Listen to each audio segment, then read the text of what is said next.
Thanks, Roly. Thanks, Liz. That's a very generous introduction, better than the one I got at the Sunshine Coast last year from Jim, which was something along the lines of, "This is Roly, he looks 12, on you go." And obviously thank you to everyone for giving up your Saturday to come and listen to our talks. I hope you find them useful. I was asked to talk about duration of dual antiplatelet therapy. It's not the roast rock and roll topic that you'll have this weekend, so please interrupt with questions and things like that. We need to try and keep it as light as we can.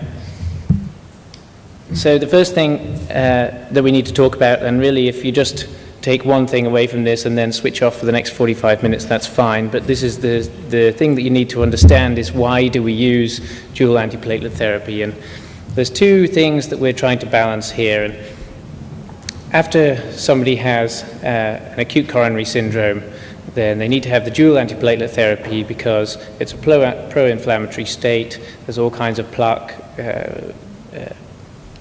eruptions going on all over the coronary tree, and they need the dual antiplatelet therapy to dampen all that down.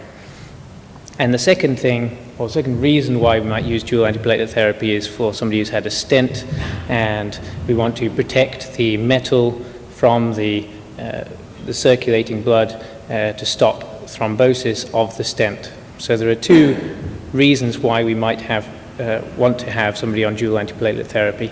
And really it's a balance between the two, and as you'll see, there sort of becomes a bit of a switchover between, at the start, if somebody has a stent, obviously the primary reason for having antiplatelets is for the stent. But then as that sort of drifts down as it's in its significance, then the reason why the patient's on dual antiplatelet therapy becomes to prevent further acute coronary syndromes. And the little thing I just put at the bottom there, the small print, and this is research that's going on at the moment, is about this idea that there are lots of micro-eruptions going on all the time, whether that's in patients who have had an acute coronary syndrome recently. And there are theories that they have micro-eruptions, and if you have thrombus formation on these micro-eruptions, then that heals, forms a bit of scar tissue, which causes a mild stenosis, let's say 5%, and then that happens again and again and again. And so if people are on antiplatelet therapy and you can arrest that process, then you might actually reduce some of the angina and chronic stenosis that's caused. But that's really a small print thing, and that's not really why we use dual antiplatelets in practice. So you ready? This is going to get technical. No, in all honesty, I'm not going to go through that. Of course not. That would be dire. But the reason why we've got this up here is to realize that platelet activation is fiendishly complicated. Obviously people dedicate decades to researching this. What we need to realize is this yeah. So aspirin works on thromboxane A2 inhibition, and all of the antiplatelet therapies that we have, clopidogrel, prasugrel, and ticagrelor, all work on the P2Y12 system. So all of these other things around here, we're basically not influencing at all. So we have to just bear that in mind, that we think we're quite sophisticated in what we do, but really, on the grand scheme of things, our amount of control is not perfect. As a little aside, the 2B3A inhibitors that we use stop platelets aggregating. We use that sometimes in the cath lab, but that's not a medication for outside of the cath lab, really. So before we talk about duration of antiplatelets, there's a few things that we need to go through about the antiplatelets, and these are the three that you will have, of course, seen.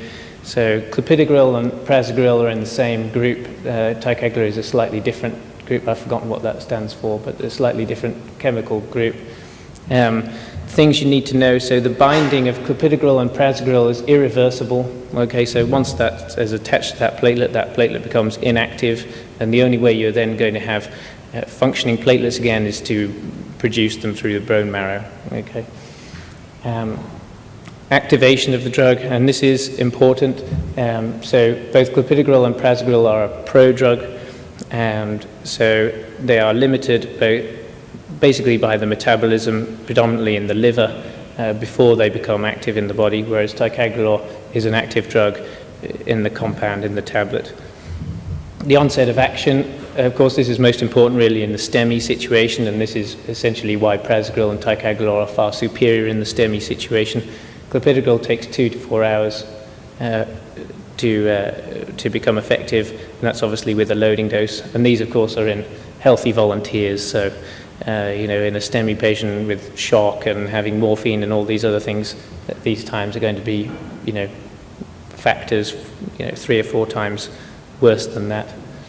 Duration of effect, and that comes back to the binding thing. So clopidogrel and prasugrel last a bit longer, whereas ticagrelor, because it's reversibly bound, you actually can get rid of that a bit quicker in the system. So that's important. And of course, that means that withdrawal from surgery, ticagrelor 5 days, clopidogrel 5 days because it's less effective as an antiplatelet agent, not because it's not there. And prasugrel is slightly worse from a surgery point of view.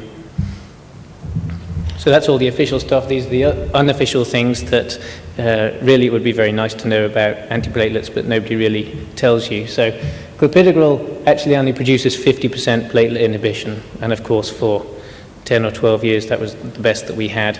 And so that's pretty good. But the other caveat is that 10% of people are non-responders. That means they don't have the CYP gene in the liver to convert the medication from its prodrug into its active form. So you could give them 1,000 milligrams of clopidogrel and it would make no difference. So of course the obvious thing there is, well, we should check these people and check their platelet reactivity, and then if they do still have reactive platelets despite having clopidogrel, we should change them onto something else. And that was a very sensible trial called the Gravitas trial, which was an enormous trial and funded, and essentially it made no difference. So what does that tell you? It tells you that all the other stuff about the platelet inhibition that we don't target, we also don't understand. But there you go.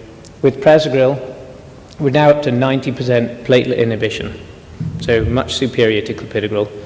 Prasugrel has the fastest onset, but it's contraindicated in people over the age of 75, people who've had a previous stroke, and weight less than 60 kilos.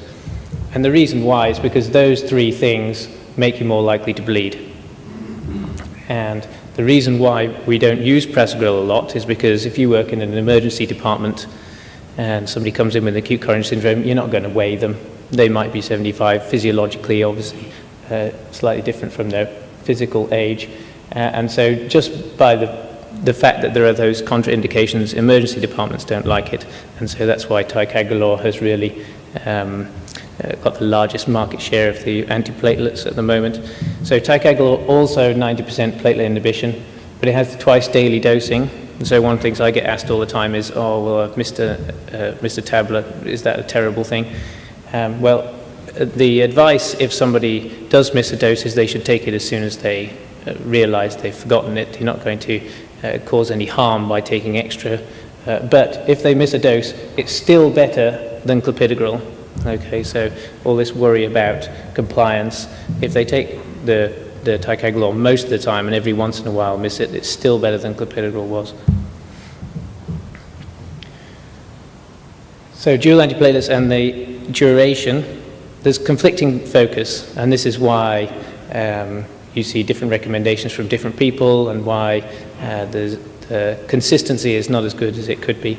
And the things are, well, shorter dual antiplatelets, surely that would be better. We would reduce the risk of bleeding for all our patients. They could have operations as soon as possible. Patients requiring anticoagulation with warfarin or NOACs, well, that wouldn't be a problem. And basically all the stent companies are trying to achieve this. Okay, they want you to put in their stent in preference to somebody else's stent, so they spend a phenomenal amount of money on these trials to say that their stent only needs 3 months and X other stent needs 6 months. Whereas the converse could also be true. So, well, if we give dual antiplatelets for longer, surely that's going to reduce all these microeruptions. It's going to reduce the chance of an acute coronary syndrome. And so the pharmaceutical companies are spending enormous amounts of money trying to prove the opposite, because they want you to take ticagrelor for 10 years, of course, because that'll be great for their bottom line. And the truth is obviously somewhere in the middle, as with everything. So after a stent, there's a varying period of time when the dual antiplatelets are mandatory, and that's because you're protecting the stent. And then after that period of time, which is variable, then you end up where the dual antiplatelets is to prevent acute coronary syndrome, and then we have to try and individualize the medicine from this stage on to work out, well, who should we do for longer and who would be better with shorter. So quickly to go through the mandatory dual antiplatelets. Acute coronary syndromes is 12 months, and that was proved twice essentially in 2001, and nobody is essentially going to challenge that. It would take a lot of money to make an enormous trial, and ethically there would be issues. So both trials, about an absolute 2% risk reduction if you had dual antiplatelets for a year versus placebo. Aside from that, if you have a bare metal stent, you must be on dual antiplatelet therapy for a month. If you have a drug-eluting stent, it used to be 6 months. As I say, it's variable because they're all in this mad scramble to make it, oh, well, ours is slightly better than your stent. The bioabsorbable vascular scaffold, which I don't know if anybody's had any patients with that or any experience with that. Essentially, the vascular scaffolds are much thicker, and in order to have bioabsorbable technology, we've sort of gone backwards a step in terms of how thick and the endothelialization. So the companies say 6 months, but absolutely nobody agrees with them, and so we would all give that dual antiplatelet therapy for 12 months. And drug-eluting balloons, which are, again, a bit of a niche scenario, but on the increase, you only need those for a month because there isn't actually any stent there at all. Having said that, it's quite rare to use a drug-eluting balloon and not use a stent at some point. So drug-eluting balloons on its own, perhaps not so common. I'm not going to read through that, but basically that's the European and the US guidelines basically saying the same thing. And the American guidelines recently in 2016 put out a sort of addendum, and they basically, I think it was a bit of pressure from the stent companies, which obviously have phenomenal sway in the US, and they've basically put in a fudge factor. So if you have stable coronary artery disease, dual antiplatelet therapy longer than 6 months may be reasonable, but then also discontinuation after 3 months may be reasonable. So that just means you can do what you want, basically. If we go through longer duration, so there are 6 randomized controlled trials. This was up to recently, I haven't checked in the last couple of months. The largest of which was the DAP trial, that was 2014. And so everybody got antiplatelets for a year, and then after a year you were either randomized to a further 18 months of dual antiplatelet therapy, that was clopidogrel or prasugrel at that time, or you were just put on aspirin alone. And the results are almost as you would expect, really. So they did better in terms of they got less stent thrombosis, seems reasonable. They got reduced major adverse cardiac coronary events, 1.6%, and reduced MI by about 2%. So if you do the maths there, that means that the stroke was actually slightly higher by 0.4%. But the caveat to that is, of course, bleeding was worse because you're giving them antiplatelets for a lot longer, and increased severe bleeding, 0.9% worse. And nobody expected this. There was an increased overall death in the dual antiplatelet group. So was that a play of chance? We don't know. Retrospective analysis, they seem to think there was more cancer in the dual antiplatelet group, whether that's just fishing for things after they'd spent all the money on this trial and it hadn't shown what they wanted. The other trial, just to go through very briefly, is the ticagrelor trial. Now this was sponsored by the makers of ticagrelor rather than being investigator-initiated, so you have to take this with a pinch of salt, but it was by far the biggest trial, 21,000 patients, average age of 65, a third of them were diabetics, 3/4 of them were male, and they had 3 years essentially. After a year, they had up to 3 years of further dual antiplatelet therapy or an aspirin alone. And you're not going to be surprised by the endpoint, it's essentially exactly the same. So they like to put up this slide because ticagrelor looks better on every single one of the endpoints: stroke, myocardial infarction, cardiovascular death. But then actually, if you look at the overall results and you actually go down to the headline, which is the death from any cause, absolutely no difference at all. So you're spending all this money, and at the end of the day, you're making no difference at all. So of course they didn't like that either, so they did some more sub-analysis. So if we go through it in terms of what the company put out as the sort of sub-analysis and the overall conclusion. So bleeding was 2.9%, 2.6% in this bizarre group of ticagrelor at 60 milligrams, which we don't have. It's not available. I don't know if it's available in America, but anyway, bleeding 2 to 3 times worse versus 1% with the aspirin alone. But they said intracranial hemorrhage and fatal bleeding, no difference. They're very small numbers. I don't think you can make that claim. But the overall conclusion was not routinely recommended. However, if you were diabetic, your relative risk of having an acute coronary syndrome is much higher, but your risk of bleeding remains the same, and so they did relatively better if you had diabetes and longer-term dual antiplatelet therapy. So the European Research Council put out an analysis after all this, and I think this is really important that we keep this in mind after all the money that's been spent on all these trials. So if you have 1,000 patient years and you continue dual antiplatelet therapy, you potentially lead to 6 fewer myocardial infarctions, 3 fewer stents, but 5 more bleeds. So that to me says that all this is really faffing around the edges here. You have to treat 1,000 patients just to save 6 myocardial infarctions.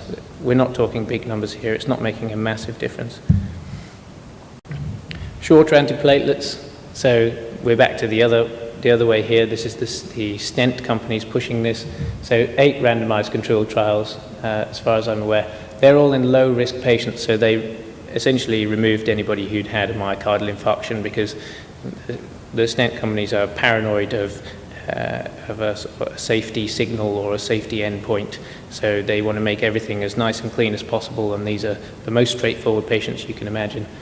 And the other thing they did, which is slightly sneaky, but you understand why, is they set the trials up as non-inferiority rather than superiority. And I'm no statistician, but setting a trial up as a non-inferiority trial is so much easier than a superiority trial. It's very easy to show non-inferiority statistically, whereas to show superiority is relatively a lot more difficult.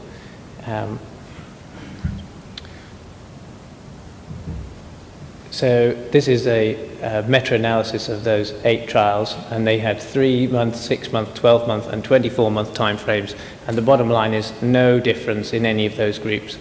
Again, a little fudge factor. If you pull together the 3 and the 6-month groups to get an enormous number of patients, and you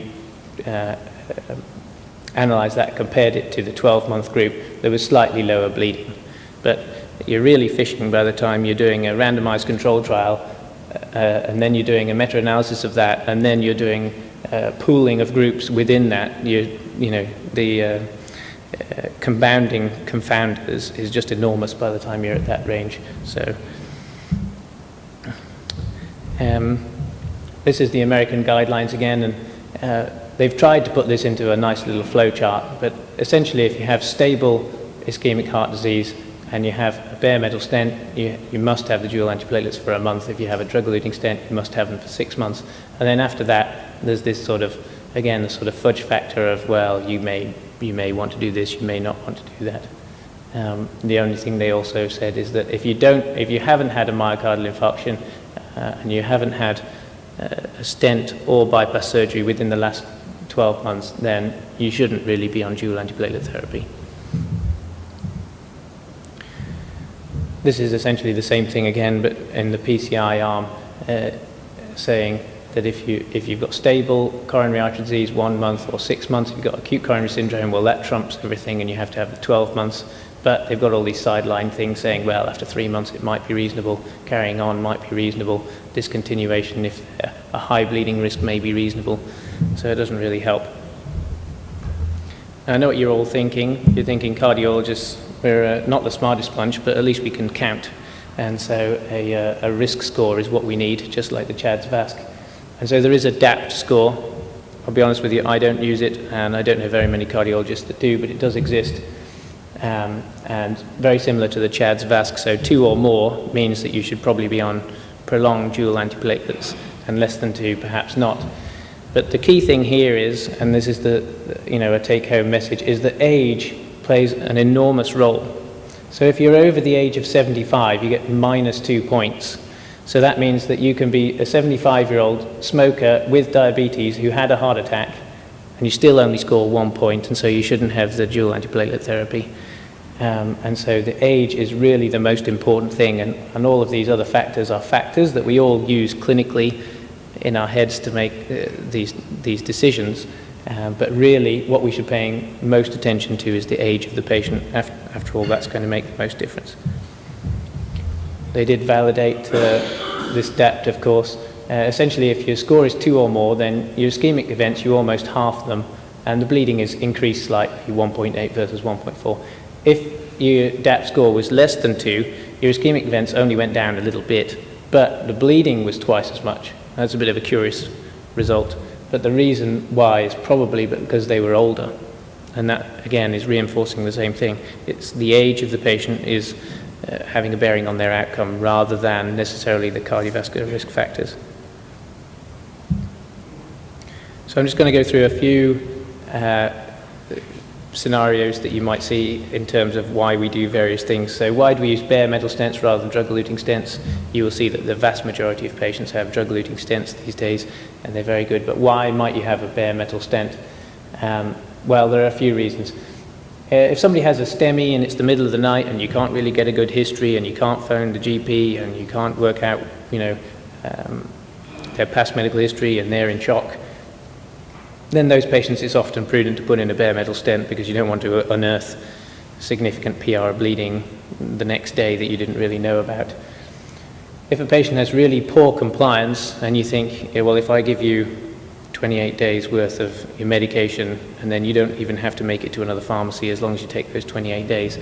Thankfully, that's not such a problem in our patient population, but it is a factor in some patients, and so we must be aware of that. Next, if they have planned upcoming surgery, it's a bit of a compromise, obviously. And the other thing is cost, which for the public hospitals is important. Dual antiplatelets and surgery, there hasn't really been a lot of research into this area for a long time. Essentially, the observational studies, which were a long time ago, said the first 4 to 6 weeks is extremely high risk, and then it sort of tapers off after that. So that's why sort of 3 months as a sort of rule of thumb seems to be reasonable. People have said, well, if you absolutely have to have surgery, can we bridge? Can we bring patients into hospital and put them on a 2B3A inhibitor infusion? Or can we give them warfarin or a NOAC? And basically, to cut a long story short, there's no convincing evidence of that. So it is done on occasion, but there's no guideline or convincing evidence either way that that's the right thing to do. One final thing is that there is a possibility of using Cangrelor, which is not available yet, but that's an antiplatelet that's intravenous. So there is a possibility of using that down the line, but that's not available at present. Next thing you'll know about is triple therapy, and we're all told to avoid this like the plague, and for good reasons. If you have dual antiplatelets on top of anticoagulation, your bleeding risk is 2 to 3-fold just by doing that alone, regardless of the patient, regardless of all their risk factors. So we really try to avoid that if at all possible. With triple therapy, there is no data supporting this with the novel oral anticoagulants, but people do it, and there's no reason to suspect it would be any worse, but we can't honestly say that we've looked at that in the trial. As a little sidetrack, apixaban is the only one of the novel oral anticoagulants that actually has a lower bleeding rate than warfarin. So it may be reasonable to use apixaban, but we don't know. There is no trial data, again, with ticagrelor or with prasugrel. So clopidogrel is recommended if you're going to have patients on triple therapy for a period of time. And in most of those patients, it is probably wise to put them on a proton pump inhibitor. So the worst trial, which you may have heard of before, this is patients receiving dual antiplatelet, drug-eluting stent, and an indication for anticoagulation. They all received triple therapy for a month. The trial initiators thought that they wouldn't be able to get away ethically with anything less than that. And then after that, they stopped the aspirin, so the patients were then left on clopidogrel and warfarin for the other 11 months, or continued on dual antiplatelet therapy. And the headline results were there was no difference in the ischemic events, but an enormous difference in the bleeding. 19% versus 44%. So that is why most people would favor this regime in patients that have to have anticoagulation. So as a little summary, in practice, if patients have an acute coronary syndrome, they have to have the 12 months anyway, and that sort of trumps anything else. If patients are high risk, so they're diabetic, myocardial infarction at presentation, smokers, and if they're young, then they may benefit from longer duration. Conversely, if you have to stop dual antiplatelet therapy early, mainly because of an operation or a bleeding that you've uncovered, it's fine after a month with a bare metal stent. It's probably fine after 3 months with a drug-eluting stent, and definitely fine after 6 months. And if somebody requires anticoagulation as well, the best regime is probably triple therapy for a month, clopidogrel and anticoagulation for a year, and then after that, we really don't know. And that's everything. Any questions? I've stunned you all into silence there. Yeah. One interesting one, quite often you'll see subcutaneous ecchymosis with the daily aspirin 100, and I'm wondering if that can be a sign of prognosticated for more bleeding, and whether to drop it back to 7 days or 3 days a week in those cases. Yeah, it's a good question. I don't know of any evidence to suggest that the peripheral bleeding makes any difference to what we would measure in a trial, which of course is sort of major or life-threatening bleeding, you know, dropping a hemoglobin by 2 points or requiring any further investigation. So it's an interesting thought, but there's no, I don't think we have any evidence to suggest that one is necessarily related to another. I think what we're doing if patients do have bleeding is that we're uncovering some pathology, you know, often in the GI tract, and what's happening elsewhere is kind of not really a marker of that.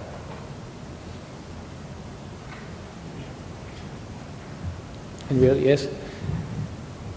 This is good information, but it's possibly going to conflict with what we as GPs have been told by our specialist colleagues, that you must not stop the dual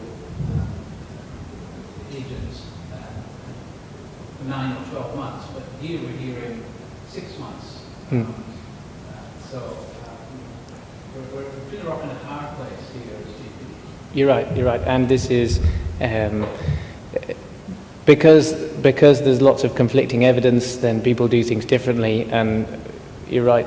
I mean, you know, a year ago, if I'd have given this talk, I would have said different things from what I'm saying now, and it is awkward because, and even I'm sure within the group, we all have slightly different practices, and what is truly a high-risk patient and who is truly poorly compliant is very subjective rather than objective. You're right. I think the important things are that that European Research Council analysis really, apart from a few absolute situations, then we're making a little difference, and it's important to try and make that difference, but we're not making a big difference. So whether somebody stops after 10 months or 12 months, really the effect is very, very small. So I think if we accept that for a bare metal stent it has to be a month, and a drug-eluting stent it has to be 6 months, and if the patient's had an acute coronary syndrome, it's 12 months unless there's a very good reason. As long as we accept those three absolutes, if you like, then everything after that is open for negotiation. And I think we should be more flexible than perhaps we have been. We have a bleeding patient, significant PR bleeding, hemoglobin dropping. Armed with this information, I'm not going to feel guilty if I drop the into, let's say, 6 months. Yep, absolutely, and I would support that. And again, we have to keep in mind that if a patient is absolutely having a bleed, then what we're trying to do is prevent this sort of crystal ball of maybe an acute coronary syndrome down the line. So you've got to deal with what's there and then. So yeah, absolutely. Even plenty of patients have sort of an insidious slight drop in their hemoglobin and maybe a bit of FOB blood or something like that, and once we've gone past those absolutes, I think the threshold to stop the dual antiplatelets should be very low. So I think that's a fair point. And I think because especially drug-eluting stents, when they first came out, the recommendation was for a year, and the technology was less good, and the risk of stent thrombosis was much more. And so I think we were, as a community, a lot more strict about, well, this absolutely has to happen now. And I think we are now in a situation where we are allowed a bit more flexibility, but there's been 10 years or more of saying, well, this is absolutely the rule, and this is the rule, and that's been drummed into everyone for that long.